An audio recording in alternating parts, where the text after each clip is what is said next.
Saludos dominicanos. Hoy miércoles 6 de agosto del año 2014, Agenda Nacional va a hacer otro programa especial, que es una secuela del que hicimos el lunes 4, a propósito de la muerte de nuestra esposa Miriam Vanessa Molina de Espaillat, donde hicimos el comentario de que el presidente de la República, Danilo Medina, había tenido la gentileza de expresar su pésame públicamente y había anunciado el envío de una carta de condolencia. Y ese día decíamos que en el momento en que hacíamos el programa, aunque él se expresó el sábado, mi esposa murió el viernes a las 2 de la tarde en Sedimat, lunes a esa hora todavía no había llegado la carta. A mitad de la tarde la carta llegó, aquí está. Le reiteramos nuestro agradecimiento. Esto vino acompañado de una tarjeta de Rafael Ovalle, subdirector general de comunicación. Le damos las gracias al presidente. Reiteramos todo lo que expresamos ese día. Y reiteramos también nuestro propósito de hacerle una carta de respuesta en donde le vamos a presentar formalmente las sugerencias que por lo menos presentamos verbalmente ese lunes pasado. Nos referimos concretamente a los aspectos que expusimos de las condiciones en que están pensionados, en el caso concreto de mi esposa, los que trabajaron y trabajan todavía en el Laboratorio Nacional de Salud Pública. Ella estuvo no 35 años, como yo dije, fueron 40 años que mi esposa sirvió ahí como tecnólogo médico, finalmente como asistente del director, y salió con una pensión de 17,000 pesos del año 2004. El problema no solamente es lo poco del salario que se le paga a quienes hacen una función de valor, sino el hecho de que esa pensión queda congelada en el tiempo y la devaluación producto de la inflación que la alimenta la propia política económica del gobierno se traga el valor, el poder adquisitivo de ese peso, sea salario, sea pensión. Entonces la situación de los pensionados es todavía más angustiosa porque ya, como expresamos, una crítica abierta a SENASA. Los que estamos jubilados y pensionados del Estado, en SENASA somos una cosa ahí que está pegada al régimen contributivo, como se le llama. Tenemos entendido a los que todavía tienen la función en activo del Estado, que se les da muy poco, y a los pensionados y jubilados mucho menos. De todas maneras, dijimos ahí que no nos extenderíamos sobre ese tema hasta no hablar con su directora, con quien nos unen relaciones de amistad. Pero no podemos menos de decir que la persona, llamando a la directora, estaba de vacaciones, me pusieron al habla con un tal encargado de atenciones al usuario, y ya dijimos que lo que ese señor nos mandó es algo que da vergüenza, y ante eso voy a tratar personalmente con la directora para ver si vale la pena tener a un funcionario de esa capacidad tan limitada de atender a los usuarios. En general, hay una situación de injusticia salarial en el país. Y a propósito de eso, vimos unas declaraciones del encargado o ministro de la Administración Pública. Dice acá, esto fue de fecha 31 de julio. El ministro de Administración Pública reveló el interés del gobierno por resolver las diferencias salariales entre los empleados estatales ya que mientras la mayoría reciben sueldos de 5,000 pesos, óigame, esto es realmente tolerable. Mientras otros devengan hasta $500,000. Bueno, los hay que devengan mucho más, y los hay que se han ido, según me estaban relatando. El administrador del Banco de Reserva se fue con una pensión de 1,600,000 pesos. ¿Ustedes me están oyendo? Para eso es que quieren las autonomías, para abusar del país. Esas son cosas que definitivamente tienen que ser erradicadas.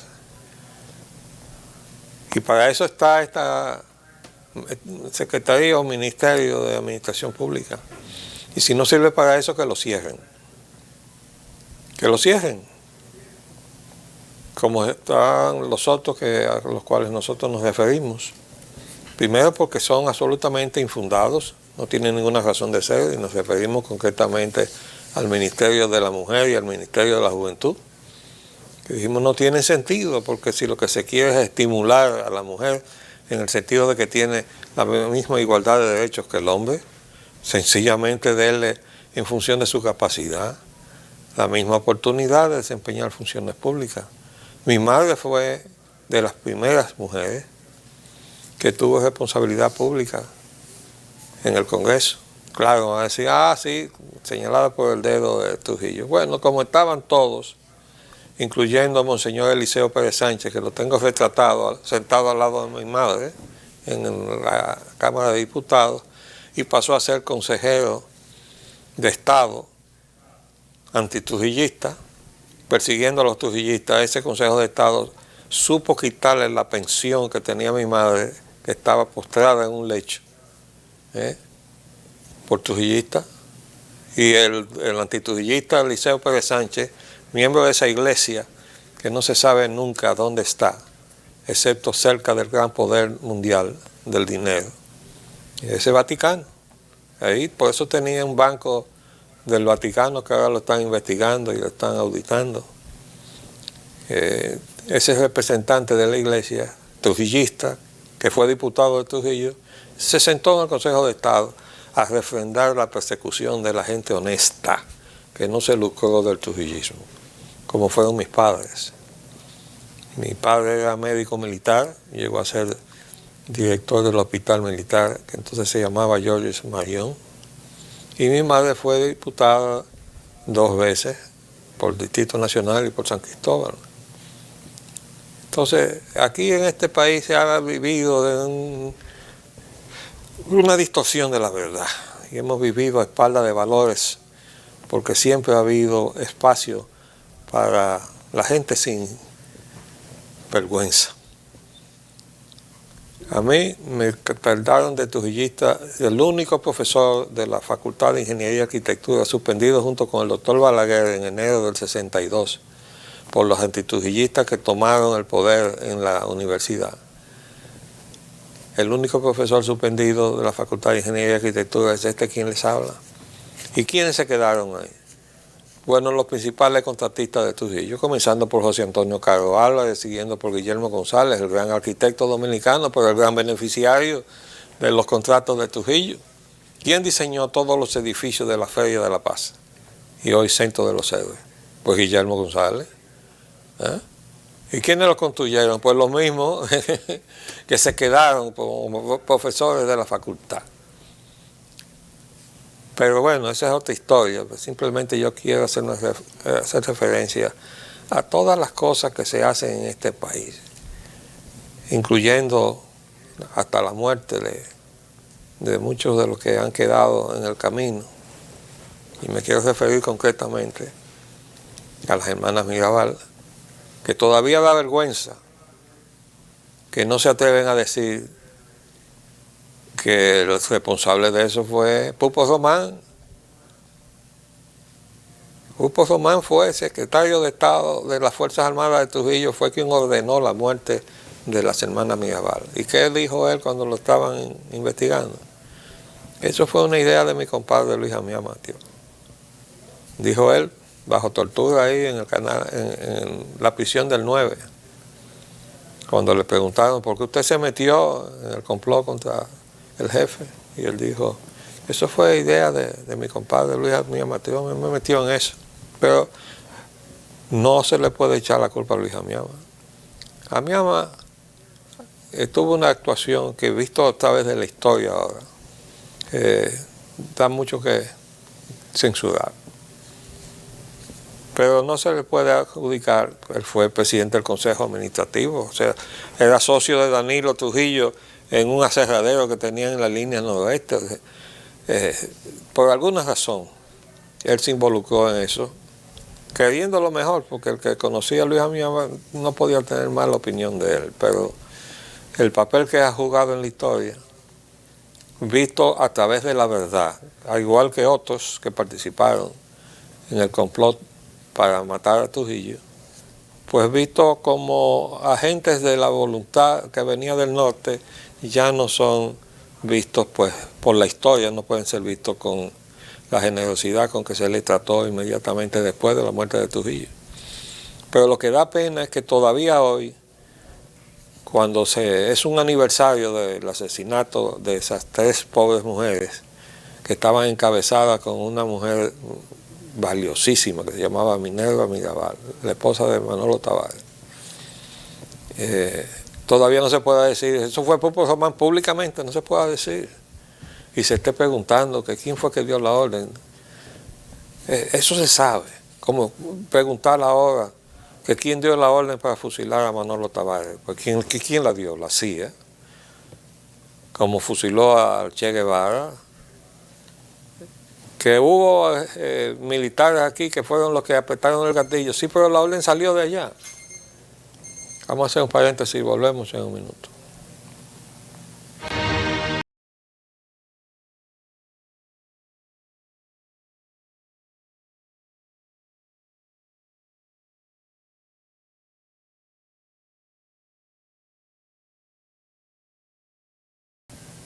Pues lo mismo sucede con la muerte de Francis Camaño. Preguntar ahora que quién fue que ordenó la muerte de Francis Camaño. Francis Camaño estaba condenado a muerte desde el momento en que abandonó su uniforme de agregado militar en Londres, el uniforme que él honró con el papel que jugó en la Guerra de Abril, actuando a nombre de la dignidad nacional. Que me honra haber hecho las gestiones para conquistarlo, que está aquí. 3 veces me reuní con Francis Camaño hasta convencerlo. Primero le había contactado el organizador del movimiento constitucionalista, el coronel Rafael Tomás Fernández Domínguez, el Duarte de 1965. Estando él ausente, no hubo más remedio que buscar un sustituto que lo aceptaran los militares, porque había cierta renuencia a aceptar a Hernando Ramírez como líder. Entonces nos tocó convencer a Camaño de hacer ese rol, que no lo jugó bien, y lo critico aquí abiertamente porque nadie más que yo tiene autoridad moral para hacerlo. Primero, como amigo de la familia Camaño, y segundo, porque tengo que honrar la verdad por encima de todo. Y léanse el prólogo de las memorias del presidente provisional en armas, José Rafael Molina Ureña, que va a circular ahora en este mes, porque el prólogo lo escribió quien les habla. Y ahí está toda la verdad. De todo lo que sucedió, incluso en perjuicio del buen nombre de ese valiente presidente, que fue Molina Ureña, que fue estigmatizado por la maledicencia de José Francisco Peña Gómez, que no le perdonaba haber usado, o sea, haber ocupado el espacio que él creía que se merecía él.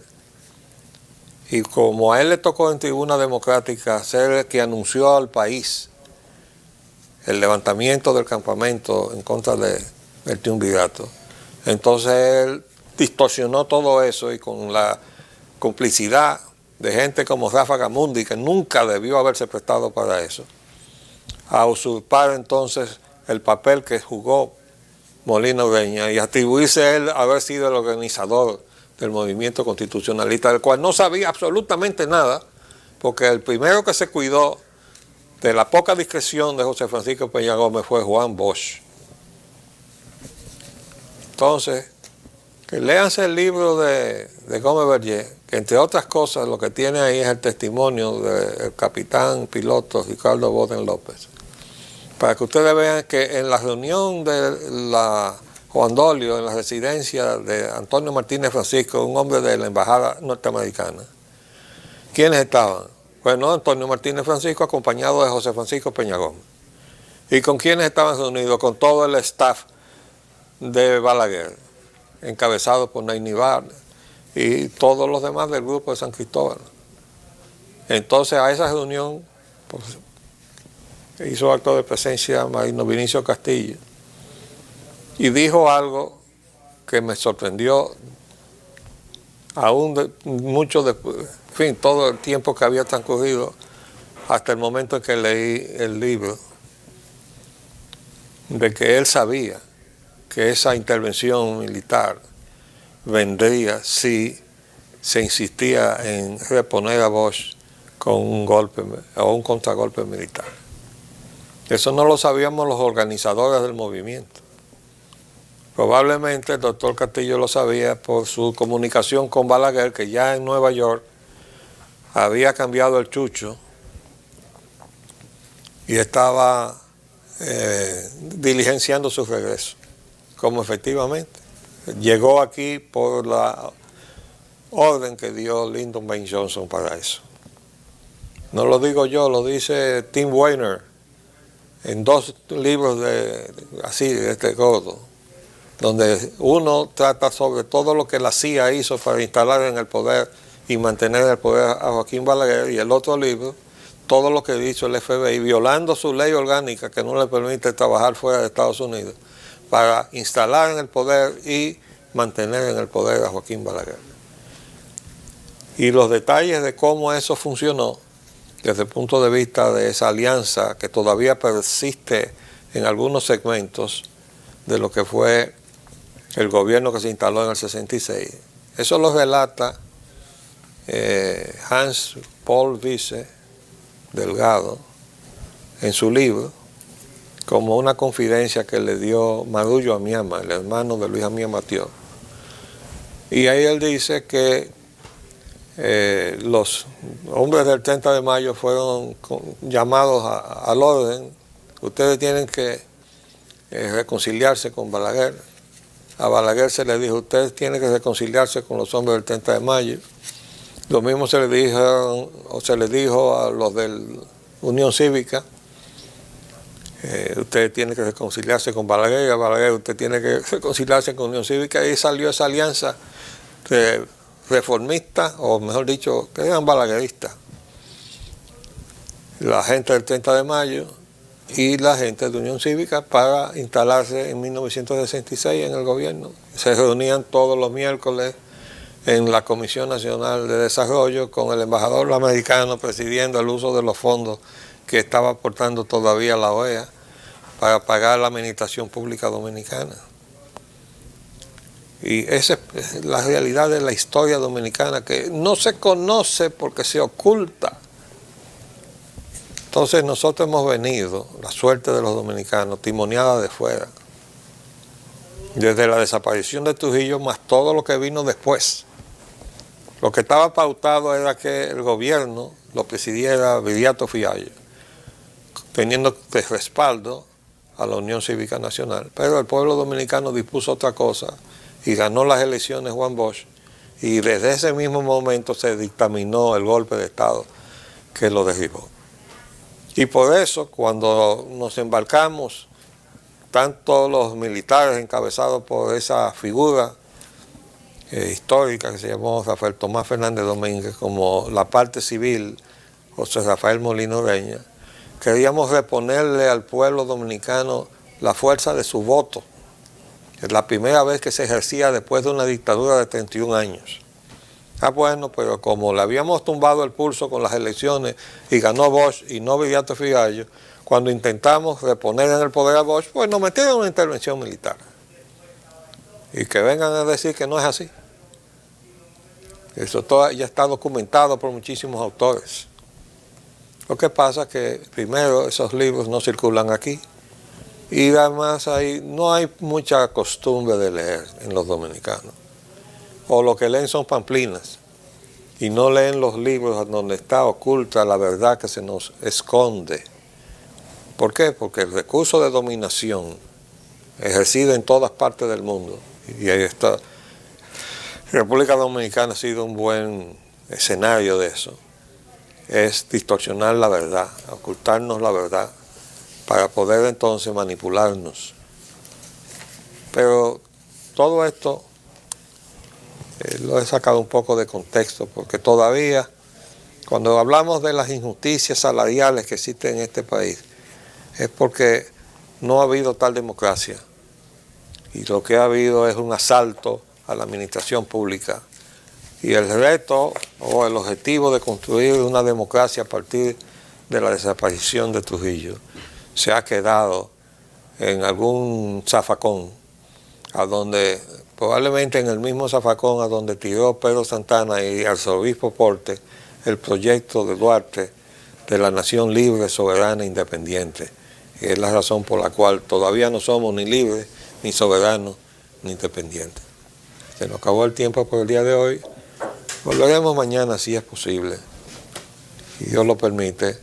Le reiteramos al presidente de la República las gracias por su carta que por fin llegó.